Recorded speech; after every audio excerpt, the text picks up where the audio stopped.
ஒரு பெரிய போர் வந்துச்சான். அப்ப அந்த நாட்டுல இந்த பவர்ஃபுல்லான தலைமை இல்லாம போனதுனால ஒரு பச்சை புள்ள கையில தான் அந்த பொறுப்பு இருந்துச்சான். அதனால அந்த நாட்டில இருந்த அந்த பெருந்தலைகள்லாம் ரொம்ப பயந்துகிட்டு இருந்தாங்களாம். அந்த சின்ன பையன் அந்த நாட்டோட படையை நடத்துற பொறுப்பை ஏத்துக்கிட்டு போர்க்களம் போலாம்னு சொன்னானா.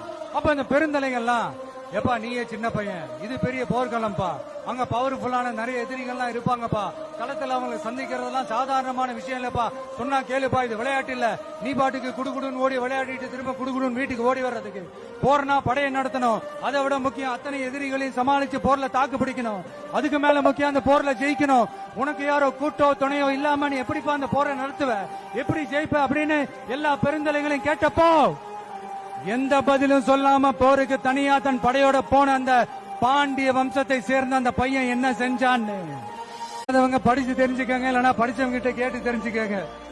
ஆனா கெட்ட பையன் சார் அந்த சின்ன பையன்.